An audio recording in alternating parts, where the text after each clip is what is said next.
my name's Jonathan from Remarkable Partnerships, and it's a real pleasure for me to be here to speak to you all this evening. I think there's an irony that I'm speaking about corporate partnerships, which is such a hot opportunity, when actually it's really such a hot evening as well. So I hope that the inspiration and the information I'm going to share with you is going to mean that you just don't notice that it's getting warmer and warmer, and you enjoy what I've got to say over the next 20 minutes. So really the place for me to start is to say, I was thinking about a film that I think is really inspiring, and I expect many of you have seen it. How many people in the room have seen Dead Poets Society? What's a show of hands on Dead Poets Society? So obviously starring the late and great Robin Williams, who was just such a phenomenal actor. And for those of you who haven't seen it, Robin Williams plays this incredibly inspiring teacher in this school. And he inspires his pupils in a way in which they haven't really been inspired before. And he has a message for them. He has a message for them that he delivers initially in Latin, where he says, Carpe diem. Carpe diem. Seize the day. That's his message to his pupils. He says, seize the day. And then says to them, make your lives extraordinary. And I just think it's so brilliant that that's the message that he's giving to his pupils. But tonight, for a corporate partnerships, charities and corporate partnerships audience, I want to adapt that message and say to all of you who are creating such amazing partnerships with companies, focused on such fantastic causes changing lives, I want to say to you, Carpe diem, seize the day and make your corporate partnerships extraordinary. That's my message for you. And as I share the findings from the report, I will tell you more about that in a moment. So what I'm going to talk to you about this evening is, as Joe explained, is I did a report earlier on in the year, which was based on 10 interviews with charity and business leaders. Because I was really struck by what a huge opportunity corporate partnerships is. And also I've been very struck throughout my year's experience that some of the partnerships that people are creating they're really phenomenal. They're really, stunning partnerships. I got to work on Age Concern partnering, now Age UK obviously, partnering with Innocent Drinks, with the little woolly hats on top of the smoothies. Who doesn't love that? It's a brilliant partnership, supporting older people in the winter really cool. Innocent have helped make Age UK a really trendy charity in the eyes of people. But it's also great for Innocent as well, because it gives them a credibility and just this quirkiness that they decide to put little woolly hats on top of their smoothies, and it helps keep older people warm in winter. This seems to be our theme for the evening, doesn't it, about staying warm? So really what I wanted to do was, first of all, talk to you about a case study that's in the report, which is a partnership between two organisations that most of us have never heard of. The first one is a company called Intrivo. Now, Intrivo, they are a company who help entrepreneurs create small global businesses. So they're a real company of the 2015 times. And they are partnering with a charity called Peace One Day. And Peace One Day, if you've heard of them, they are an incredibly inspiring charity. And their aim is that every year they create one day, which is the 21st of September, where they make sure or they encourage the world to say, on this day, there is a global ceasefire. On this day, there will be no violence. And that, I think, is an incredible message to be sending to those places where there is violence and there are wars going on in our world. So what an inspiring charity, working with a really great company. They decided to form a partnership. The two leaders knew each other, and they formed a partnership between Intrivo and Peace One Day, which I think is extraordinary because it works so well for both parties. So Intrivo have a model for their business whereby they hold really big events. They've sort of got 10 times the number of people here today, where they invite people to events to share with them their program as to how you can take your business and make it a small global business. And what they do is they use their partnership with Peace One Day, because at one point during the day they say to them, look, actually, after you've seen everything we've got to share, then come along and to one of our discovery sessions. And that is their way of inviting people to come along and discuss how their program might be useful to them. So how do they turn their prospects into partners? And what they do is they use the link with Peace One Day to encourage people to do it. So they say, we're not going to ask you to pay us, but we're going to ask you to make a donation to Peace One Day to come along and take part in that Discovery Day. Now, the great thing is that people, because they're paying £50, they take it seriously, so they show up to the Discovery session. But also, they feel compelled to do so because they just think, well, it's brilliant that Intrivo are not taking any of this money, and they're giving it all to this really inspiring charity. And by the way, you know, the chief executive of the charity has already probably spoken at the day. So it's really phenomenal for Intrivo. But also, this partnership is phenomenal for Peace One Day as well. Because what they've done is they've used what was one of the greatest strengths of Intrivo is that, as you can imagine, with all these entrepreneurs creating all these global small businesses, they are incredibly well connected. So what they said was, can you help us secure some amazing supporters? Because actually at the time the charity was going through some tough financial times. And what they did was Intrivo helped them secure 80 major supporters, with an inner circle of 80 major supporters who each donated £5,000. So that is an incredible £400,000 just generated from a small partnership with an organisation called Intrivo, because they use this incredible network. And also, as you can imagine, that's also brought more opportunities to Peace One Day, because they now have all these connections with these amazing entrepreneurs and these amazing businesses. So I think it's transformational what they've done. You know, charity we've hardly ever heard of, and a company we've certainly never heard of, creating something extraordinary together. So let me tell you a bit more about the findings of my report. So one of the things that was really coming across as I spoke to some of these charities and business leaders is, as I said, is I get a real sense, and I don't know if you do too, is that corporate partnerships is now becoming a major opportunity for the charity sector. So it's now becoming something that people are increasingly talking about. And it's becoming a major opportunity, I believe, for three reasons. Firstly, because actually public trust in companies is really, really low. So in the UK, it's at 51%. And since the global financial crisis, we've had story after story after story where business stories of them doing stuff that is, you know, really, really bad. And these stories are eroding public trust in companies. So companies need to restore trust. That's a big opportunity for charities. Similarly, companies now face a more empowered consumer than they ever have before. With social media and the internet, it means that actually we as consumers can find out what companies are doing straight away. If they're doing great stuff, we can jump on our Twitter or on our Facebook and shout about it and say something brilliant about it. But if they're doing bad stuff, we can also find out about that incredibly quickly and tell all our friends and tell all our followers. And they get to know about it too. So, you know, there is really an empowered consumer out there. Thirdly, then Generation Y, this new group of people are coming through, who are the people that were born in the sort of 1980s and the 1990s. These are people who actually, as a generation, they want more meaning in their lives. They're saying, yes, I want a job, and yes, I want to make money, but actually I want to be doing something meaningful in my life. I want to be working for an organisation who is actually up to something. I want to be an organisation who's got a bigger purpose than just making money. So therefore, for organisations, you know, what's a great way for them to be up to something and just doing something purposeful that's more than money? Well, it's partnering with a charity. All these reasons are pushing people in our direction. Also, statistics say that, I think recent statistics say that only 14% of people globally, worldwide, feel engaged at work. 14%. Yeah? Whereas double that amount feel so disengaged that they're actively spreading negative rumours about their organisation. So therefore then for businesses, employee engagement isn't a thing, it's the thing that they need to do. And again, what's a great way for them to enhance their employee engagement? Well, it's to partner with charities.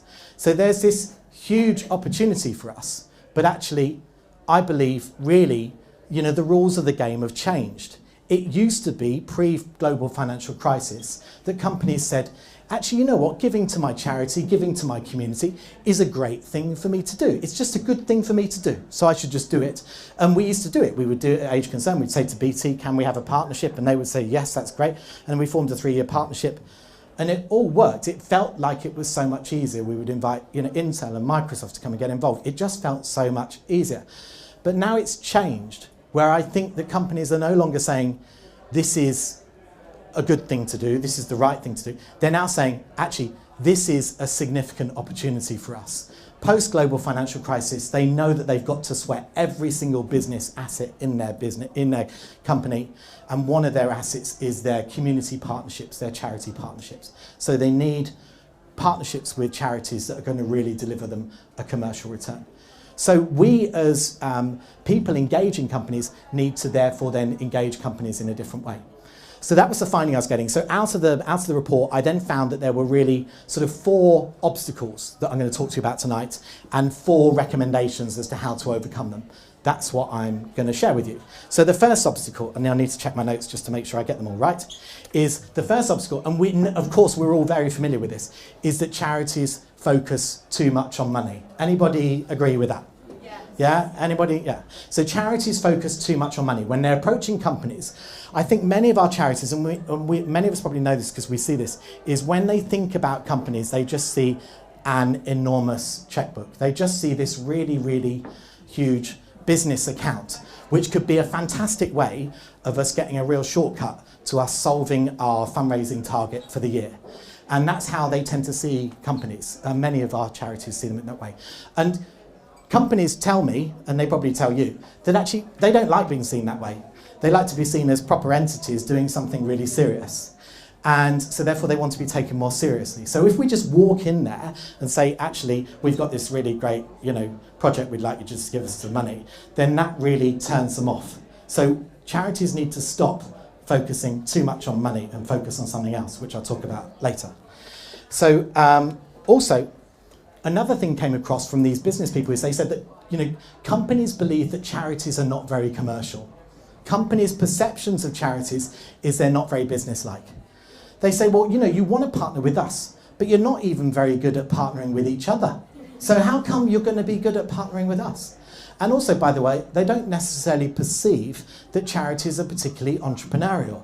They don't see that we say, let's go create that. Let's go create this goal, and the resources and the people and the ideas will come to us along the way. We can be quite cautious. We can be quite hesitant about taking risks. And also they say that actually charities are quite slow to respond. And these are all things that suggest that charities are not very commercial. If we want to create more extraordinary corporate partnerships, we've got to get over that obstacle as well. Thirdly, is that sometimes what we have is quite limited vision and thinking when we're approaching companies. We're not ambitious enough, and we're not heeding Robin Williams' words of creating extraordinary corporate partnerships. Have I just put that into his mouth? So Mark Bishop, who was one of the guys that I interviewed, Mark Bishop is the fundraising director of Prostate Cancer UK. Now that's an organisation that have grown phenomenally over recent years. And Mark said that people think too small and only think about how to win the next charity of the year and make money from it, rather than looking for bigger opportunities that could transform their cause and their charity. So I think we need to heed Mark's words and think bigger. Take the limits off our thinking and think about much bigger partnerships for the future. The fourth obstacle that I think we face is that companies on the whole are putting doing good, so doing good stuff, doing good in the community, they're tending to put it on the margins. So they call it, the word is, and it's beginning to bug me, the phrase is corporate social responsibility. Well, I think responsibility is something about me putting out my bins at night on a Thursday evening. It doesn't really inspire me, it's just something I should do. So I think we should rename it as corporate social opportunity, because an opportunity is what it is. But companies at the moment are putting doing good on the fringes. They put their CSR departments often on the fringes because they see it on the outskirts, because they don't see that charity partnerships are necessarily delivering towards their overall goals to create a successful business. If we're going to succeed and create more extraordinary partnerships with companies, we need to overcome that obstacle too. Get it away from the outskirts and into the centre of a business strategy. So those are the obstacles, those are the hurdles for us to overcome. So how do we do that? What are some recommendations for overcoming them? I'll get on to those. So here are 4 recommendations. So what I recommend you do, first of all, is I think the traditional model of corporate partnerships, and you know what, we've called it corporate fundraising, haven't we? Because we think it's all about, you give, we get sort of model. Well, I think we should also do away with corporate fundraising as a label, and I think we should just call it corporate partnerships from now onwards. Because actually corporate fundraising is an outdated label. And if you happen to have corporate fundraising as your job title, then maybe the thing you might want to do tomorrow is go into your bosses and say, actually, you know what, we've heard that it should be corporate partnerships. Because it's far more liberating, it's far more imaginative, and after all, it's what Robin Williams said that we should do, because he said that we should seize the day and create extraordinary corporate partnerships. So actually what we've got to do is so rather than going in there and saying, can you give us some money? We're not going into these companies and asking. We've turned it around. We've gone 180 degrees and we're now offering. So we're now offering an amazing opportunity to partner with our company, to partner with our charity. That's what we're doing. We're walking in with these spectacular opportunities. Now, how do you get those? In the report, you'll find out more about that. But Mark Bishop of Prostate Cancer told me about how he got their amazing opportunities. And what he did was he said, basically, companies love problems. Companies love problems. They exist to solve problems, don't they? That's why they were set up. Microsoft was set up to make sure that we had, software on these computers that they're all creating. BMW was set up to make sure that cars were elegant and no longer clunky. And they are great at solving problems. They are brilliant at solving problems. They have so many resources. And as charities, you know what? We're abundant in problems, aren't we? We really deal in problems. In fact, we actually exist to solve major social problems. So what we want to do is take these problems and position them as opportunities. So how do you do that? Well, the tip that comes from Mark that I'm now suggesting to you is that you get together with your CEO at your charity. Now, if that means you need to take in your senior manager too, then great. I did this with a charity just recently and it worked so brilliantly. What you do is you say to the CEO, I'm going to ask you to give me an hour, and during that hour, I want you to talk to me about the future aspirations and ambition of our charity. Tell me about where you want to be in the next 5 years. Where is it going to be? What are we going to be solving? How are we going to be perceived? How are we going to be doing on our cause? And also, what are the blockages? What are the obstacles that are preventing us, or that will prevent us from doing that? Out of that conversation, if you're writing furiously at that stage, which I was, at that stage, you then get out of it, first of all, an incredible pitch, which you can take into your companies. Because what you pitch those words, because they're coming from the CEO about where you're going to be in 5 years' time. But also, there will be, out of that, you will see golden nuggets of really extraordinary, cutting-edge, powerful solutions to the major problems that you're solving that you can then package up and take to companies. I believe if you do that, you will take more exciting opportunities to companies and create more extraordinary partnerships in the future. The second recommendation I have is that we all talk about this, I talk about this quite a lot, which is around, we know that we've got to focus on a smaller number of companies, do we? Do we all know that? Yeah, because otherwise the danger is if we focus on too many companies, we go all scattergun in our approach. The opportunity in corporate partnerships is that there are so many opportunities. The challenge in corporate partnerships is that there are so many opportunities, right? So what we need to do is get focus, and get focus on what are the 10 most important corporate partnerships for us to create. Who are the 10 companies that fit with us so brilliantly? And a great question to ask is, who are 10 companies that fit with us, but also would gain significantly from a benefit with us? Now, the new thing I want to say is, and I once had it, is where somebody says to you, well, if you want to look for some corporate partnerships, here's a copy of the Financial Times. And if you could just look in the FTSE 100, and if you could maybe approach some of them, that would be really great, because we'd love to partner with, Unilever, Tesco, and IBM.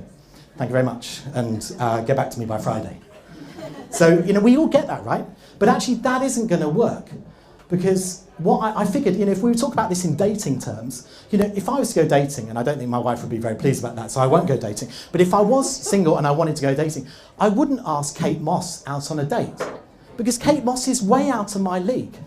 So why do charities then ask companies that are way out of their league? Yeah, we shouldn't do that. We should stop that. We should instead focus on companies that are below the radar. Focus on companies beyond the obvious. Look for those companies that are perfect for your charity. And one way of describing this is there's a really great a really great book called Blue Ocean Thinking. You might want to have a look at it. And basically it says don't go swimming in the red ocean. The red ocean is where it's really, really competitive. The red ocean is where everybody else is. Everybody else is chasing after Tesco and Unilever. And actually it's red because it's so cutthroat, and it's everybody's blood that's in the water because it's so cutthroat. So the book says, don't go to the red ocean, go to the blue ocean. Go swim where there are less people. Go swim where the opportunities are endless. What we want to do is find the companies to create these amazing partnerships where it's a one-horse race, where we're the only company talking to them. Then we have greater opportunities to create corporate partnerships. Third recommendation is engage companies on an emotional level. So one of the really key things that I believe in my experience shows, and that the reports came through, the report really said, was that actually as charities, we really want to engage companies on an emotional level. Because I believe that companies choose charities largely based on emotional reasons. And then what they do is they justify it with really brilliant logic afterwards. Because after all, these people in businesses, they are human beings with a heart. And we make our major purchases in life based on emotional reasons. Somebody doesn't go out and buy a Ferrari because they think it's a sound long-term financial investment. Somebody goes out and buys a Ferrari because when they sit in the seat and they put their foot on the pedal, the feeling they get as they hear that engine just races through them. Similarly, we don't go and buy a suit or a tie or a new dress because we think, oh, this is great, it's going to last forever, and it's more about the feeling that we get when we buy it. So emotional reasons are really important.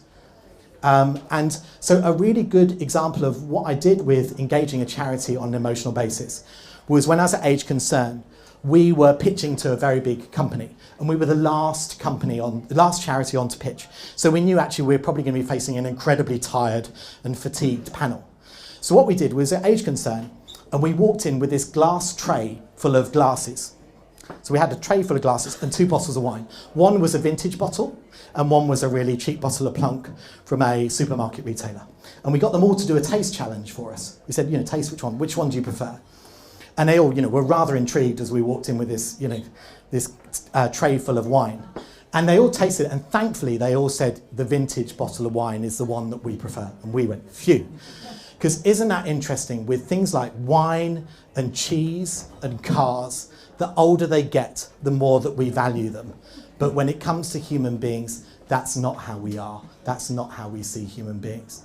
And we knew, the hairs on the back of my neck stand up when I tell that story, because actually we knew that then at that stage, if they had a pulse, then it was highly likely that we were creating an emotion in their heart. And actually what happened was we believe we probably won the pitch at that stage, and then the rest of the pitch was just about not throwing it away. And we got through to the staff vote, and then we didn't win the staff vote, but that's another story. I'm sorry. But that's staff votes for you, isn't it? That's why we should go for one-horse races. And then the fourth point is position your partnerships as helping solve one of the company's biggest problems. I think companies are really getting onto this right now. I was at a conference recently where 4 companies pretty much said that. They said, if you want to come and partner with us, then position yourselves as actually solving one of our biggest challenges as a business. And there's a really great quote from Mike Barry, who's the Director of Sustainability. He's one of the most influential people in sustainability in the UK, and he's very clever. He said, as guidance for us, he said, imagine you're a consultant, not a charity. Imagine you're there just to find the things that will help them with their business. What would you find? And don't think about money. So we need to really find out what are the things that keep them awake at night. How much are Samaritans helping Network Rail solve their biggest challenge, which is about people committing suicide in front of trains? Samaritans are helping Network Rail save millions of pounds because of the chaos that it causes and the dramatic negative effect it causes when people commit suicide. So they are helping solve a huge problem for them. So I will finish really with, first of all, a quote from Seth Godin, who's a real hero of mine. And if you haven't read any Seth Godin, he's a great guy. He wrote a book called Tribes. But this book that I'm talking about is a book called The Icarus Deception, which I recommend. And he said, the path that is available to us is to be human, to do art, and to fly higher than we've been taught is possible. We've built a world where it's possible to fly higher than ever. And the tragedy is that we've been seduced into believing that we ought to fly ever lower instead. So my message to you is carpe diem, seize the day, be brave, be passionate, and create extraordinary corporate partnerships. Thank you.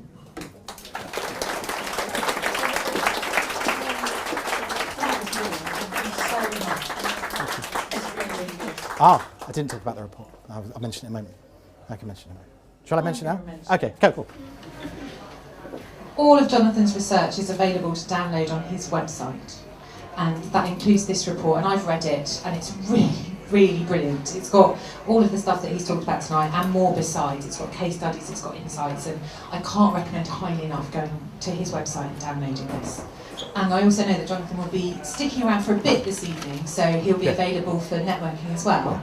But we do right now have about 10 minutes, so if you want a carpe diem and have any questions right now in front of any of us, then put your hand up and this is your big moment. So has anyone got any questions for Jonathan? Yes. Go ahead. What's the name of your website? So it's it's a good question. Yeah, it's a good question. Remarkablepartnerships.com. Did everybody get that? Remarkable Partnerships. I'm not through the mic. So it's remarkablepartnerships.com, and you can go there. There's a tab called Reports, and you can download the report there. Anybody else got a question?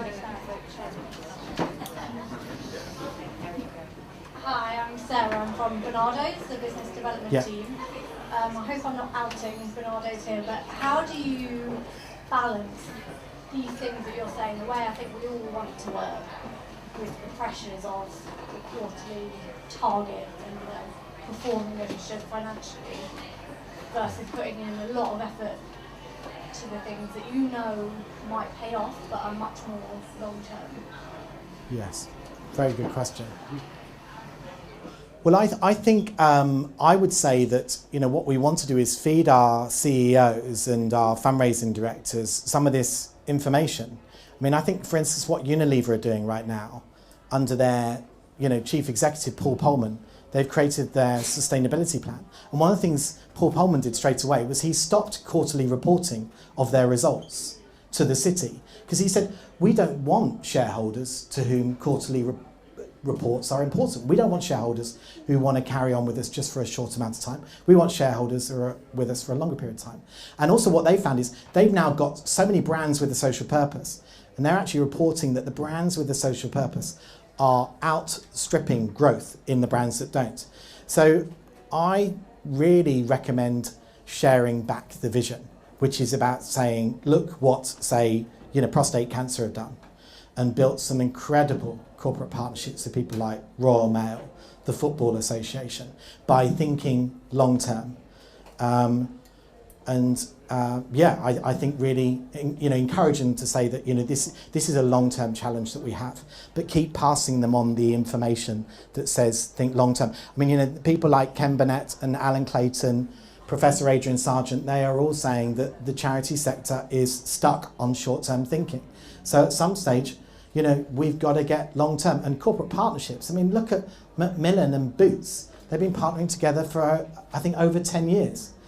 I was thinking about, an amazing partnership, say, between the Woodland Trust and Sainsbury's, where the Woodland Trust donate over £1 million. Sorry, Sainsbury's donate over £1 million to Woodland Trust. But that partnership began as, I think, a £10,000 partnership. So from little acorns, extraordinary things grow. So I think maybe we've got to bring our CEOs along to Institute of Fundraising, along to conferences, and feed them this, download the report, send it through to your CEO. Sorry, I shouldn't be picking people, should I? Hi, I'm Georgie. I'm the Corporate Partnerships Manager at a local hospice. In comparison to a big national charity and bringing it down to a local level, a lot of this is about changing culture within the organisation. How do you tackle that? Thanks, Georgie. I think this is one of the biggest things facing us, is that we know that we need to have our whole organisation on board. And in fact, Professor Adrian Sargent, one of the only two fundraising professors in the country, and I believe he's married to the other professor, is that he says that this is one of the two key things to actually get your whole organisation on board. So how do you do it? I think it's really about getting them involved in workshops, for example, or building the vision with you of where you want to go, and actually showing that I think it's about strategic work, whereby you're saying, I think in our strategy there is only two things that are really important, which is what's our vision, where are we going to be in 5 years' time, and then below it you just say how. You just have how. You just explain how, but you've got to get them to buy into your vision, and then also read about what Louise McCarthy has done with Birmingham Children's Hospital, because that is a phenomenal case study. She's made sure that corporate partnerships, that there are wins in there for each of her senior management team. So, for example, I think her director of operations is being mentored by somebody from Deutsche Bank who is an expert on risk. So she has thought about, how can I motivate them to make sure that they pull all the obstacles out of the way for me? Any other questions? Hi there, Bonnie Clayton Consulting. Thanks, Jonathan. I was just picking up on one of the other points. It was about what you were saying about it not being all about the money. And I was interested to know what else you were thinking in terms of part of the offering, because I know I've certainly worked with lots of charities that are almost forced into conjuring up volunteering opportunities that they don't need at a great cost to them, hoping that will help them secure a long-term partnership. It'd be good to know your views. Thank you. Yeah. So I think it's about going back to that point where you think about what are our real problems over the next, what are our goals over the next 5 years, and then out of those goals you then identify the obstacles to those big goals. And I think out of those extraordinary projects arise.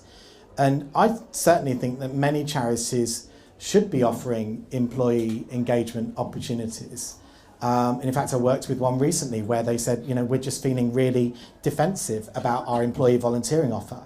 It's preventing us from applying to the charities that we want to. And I said, well, what's it going to take for you to actually turn that from defensive to something you feel proud of? And actually, the only reason you should create employee volunteering opportunities is if your cause needs them. So if your cause will benefit from them. So you do it as a sort of needs-led exercise, I think. So I do think it's really powerful to engage companies on these other problems, but then we need the help of our CEO and the senior management team to vocalise what those problems are. So for example, Missing People partnered with a really big data company where the data company helped them cleanse their database. And they didn't give them any money, but that was a £30,000 activity that they did, and it transformed their individual giving. So Tesco have supported Race for Life for years and not given them a penny, but actually given them enormous publicity and enormous route to market with all the women that work for Tesco taking part. So I think it's great question, Bonnie. I think it's about being more, it's about what I've said really, which is about taking the limits off our thinking. And I think one of the things that Seth Godin says in his book is I think sometimes when we're in these organisations, we're sitting around waiting for permission to do this stuff. And I think the days of us waiting for permission have gone. I think we now need to give ourselves permission. So I'm not going to give you permission. Maybe Robin Williams can give you permission from beyond the grave. But give yourselves permission to create extraordinary partnerships. Because my experience is they're so much more enjoyable to create when you're doing something really brilliant and remarkable with a company.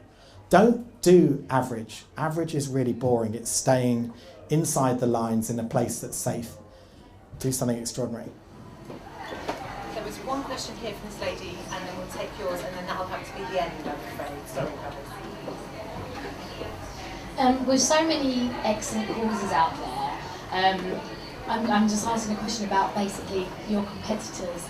So you're saying about aligning yourself with the synergy of different companies, and that's really important, but you, along with a load of other charities, align well with a company?